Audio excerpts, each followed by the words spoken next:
Good morning, class 12th. How are you doing? As you all know that we have continued with our chapter number 6, that is international organizations. For the last 2 days we were doing this chapter, and today I will be taking a new topic that is related to the organs of United Nations. At the time of online class I have shown you this picture, if you do remember. इस picture के साथ साथ हम आज अपना आगे का topic बढ़ाएंगे. हम बात करने वाले हैं ऑर्गन्स की. जो मैं ऑर्गन्स की बात कर रही हूँ ये आपकी बुक में पेज नंबर 85 में ब्लू बॉक्सेस के अंदर दिए हुए हैं. जब हम यूनाइटेड नेशंस की बात करते हैं तो यूनाइटेड नेशंस अपना काम करती है 6, यहाँ पर आपको भी नजर नहीं आ रहा होगा, लेकिन 6 प्रिंसिपल ऑर्गन्स की हेल्प से, जिसमें से सबसे पहले जो ऑर्गन का नाम आता है वो आता है general assembly. When we call of general assembly तो हम कहते हैं it is also called as world parliament. जैसे कि पार्लियामेंट में सारे रिप्रेजेंटेटिव्स मिलकर किसी भी कंट्री के लिए लॉ फॉर्म करते हैं, ऐसे ही जनरल असेंबली में जितने भी मेंबर्स यूनाइटेड नेशंस ऑर्गेनाइजेशन को ज्वाइन करते हैं वो सब मिलकर यूनाइटेड नेशंस के लिए लॉ बनाते हैं. ये जनरल असेंबली जो है ये जनरल असेंबली जो है ये बेसिकली साल में एक बार मिलती है. ये रिप्रेजेंटेटिव्स प्रेजेंट डे में 192 हैं और 192 के 192 मेंबर के पास एक वोट है. 192 वोट्स हो गए. ठीक है. बिसाइड्स दिस जो भी डिसीजन लिया जाता है इस जनरल असेंबली में वो मेजॉरिटी के साथ लिया जाता है. जनरली फॉलो सिंपल मेजॉरिटी को किया जाता है, लेकिन अगर सिंपल मेजॉरिटी से क्लैशेस ज्यादा आ रहे होते हैं तो 2/3 मेजॉरिटी से ये डिसीजन लिया जाता है. जो भी डिसीजन लिया जाता है it is not at all a binding on its members. किसी भी देश के ऊपर ये बाइंडिंग नहीं है. हाँ, इतना आप जरूर याद रखिएगा, जनरल असेंबली में ये सारी स्टेट्स जो हैं दे आर इंडिपेंडेंट स्टेट्स. हमारा दूसरा जो ऑर्गन आता है वो आता है सिक्योरिटी काउंसिल. सिक्योरिटी काउंसिल जो है this is the most important organ because इसका जो मेन काम है वो है वर्ल्ड पीस को मेंटेन करना, वर्ल्ड में सिक्योरिटी मेजर्स की देख रेख करना, ताकि किसी भी हालात में थर्ड वर्ल्ड वॉर पॉसिबल ना हो सके.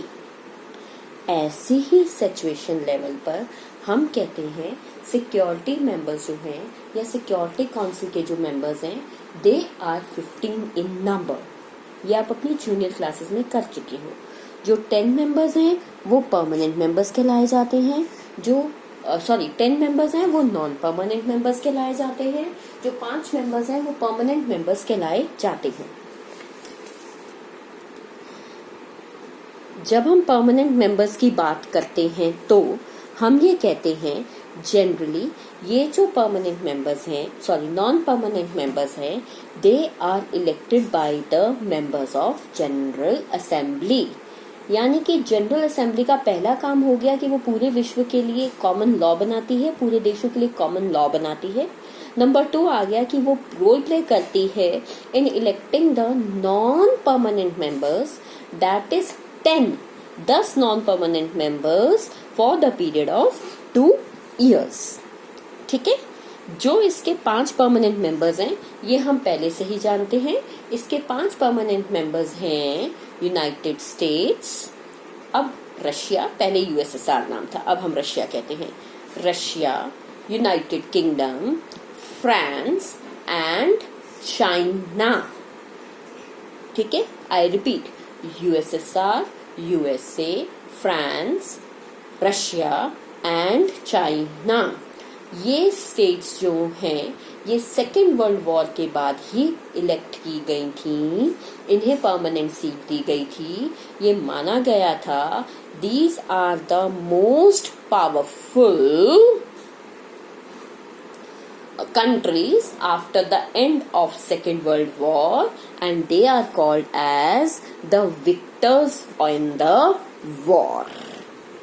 तीसरी ऑर्गन, इसे हम कहते हैं सेक्रेटरीट। सेक्रेटरीट जो है, इसे हम एक एडमिनिस्ट्रेटिव ऑर्गन के रूप में काउंट करते हैं। इसको हेड करने वाले व्यक्ति का नाम होता है यूनाइटेड नेशंस का सेक्रेटरी जनरल। इस समय क्या, हमेशा से ही यूनाइटेड नेशंस की सबसे ज्यादा मोस्ट विजिबल पब्लिक फिगर जो है वो हमेशा से सेक्रेटरी जनरल रहा है। इस समय करंट में जो सेक्रेटरी जनरल हैं वो एंटोनियो गुटेरेस हैं। Fine, he belongs to Portugal. आपकी बुक में सारे नाम नहीं दिए हुए हैं, आपकी बुक में बंकी मून की जगह तक नाम दिया हुआ है। इसके अलावा सेक्रेटरी जनरल जो हैं ये बेसिकली जो काम करता है उसके अंडर में सारे ऑफिसर्स और ऑफिसर्स आते हैं यूनाइटेड नेशंस के। Secretary general is elected for the period for 5 years। ठीक है, जो सेक्रेटरी जनरल का इलेक्शन है that is basically done by general assembly, लेकिन ये इलेक्शंस जो हैं that is done on the advice of security council. Fine, हमारा चौथा जो ऑर्गन आता है उसे हम कहते हैं international court of justice. International का मतलब है पूरे विश्व के हिसाब से, कोर्ट ऑफ जस्टिस का मतलब ऑब्वियसली न्यायपालिका का ऑर्गन है। एक जनरल असेंबली हमारा लेजिस्लेचर हो गया, सेक्रेटरीट हमारा एग्जीक्यूटिव हो गया, ICJ international court of justice हमारा जुडिशियल ऑर्गन हो गया of United Nations. Security council is responsible for the maintenance of world peace. इस आईसीजे के अंदर 15 जजेस होते हैं which are elected for the period of 9 years। इसके अलावा हम ये कहते हैं इनका इलेक्शन के लिए भी रोल प्ले करता है general assembly. General assembly on the advice of security council absolute majority के साथ, एब्सोल्यूट मतलब 2/3 उसमें काउंट की गई होगी, एब्सोल्यूट मेजॉरिटी के साथ जजेस को अपॉइंट करती है। इसके बाद हमारा आ जाता है एक चीज और, आईसीजे का जो हेडक्वार्टर्स है वो न्यूयॉर्क में नहीं है, it is in Hague. Fine, next हमारे लिए जो ऑर्गन आता है हम इसे कहते हैं इकोसॉक, इकोनॉमिक एंड सोशल काउंसिल, आर्थिक और सामाजिक संघ संस्था। इसके जो इलेक्टेड मेंबर्स हैं they all are elected by the members of general assembly. लेकिन यहाँ सिक्योरिटी काउंसिल की मदद से नहीं होता, यहाँ पर जिस देश में आर्थिक और सामाजिक कार्य ज्यादा होते हैं या जिसकी ज्यादा पॉपुलेशन होती है उस रिप्रेजेंटेशन के आधार पर मेंबर्स को इलेक्ट किया जाता है। टोटल जो इसमें होते हैं सीट्स वो 54 होती हैं। मेंबर्स को बेसिकली 3 years के लिए अपॉइंट किया जाता है। फाइन, हमारा जो ऑर्गन है नेक्स्ट वो आता है हमारा ट्रस्टीशिप काउंसिल, विश्वसनीय काउंसिल। असल में इसको इस्टेब्लिश किया गया था ताकि आजादी के बाद सेकेंड वर्ल्ड वॉर के बाद बहुत सारे एशियन और अफ्रीकन कंट्रीज को आजाद करवाया जा सके। लेकिन जब सारे ही विश्व के कंट्रीज इंडिपेंडेंट डिक्लेयर कर दिए गए, कॉलोनिज्म का मतलब खत्म हो गया, सब स्वतंत्र हो चुके हैं, सॉवरन हो चुके हैं, वैसे हालात में ये काउंसिल अब अपना मोमेंटम खो चुकी है।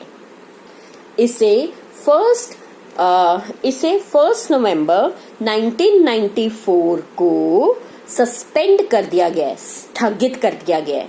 तो उस हिसाब से अब अगर पूछा जाता है तो एमसीक्यू आएगा तो हमारे लिए टेढ़ा क्वेश्चन आ जाएगा। आप लिखते वक्त यही कहेंगे 5 organs plus trusteeship council. Game खेला ना भाई, ठीक है।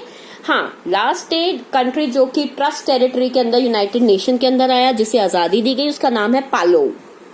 तो आप इसको सर्च करिए, मैं बता सकती हूँ where is the Palau, but I want you to search. मैं अपनी ऑनलाइन क्लासेस में इसके बारे में जरूर मेंशन करूंगी। Thank you guys.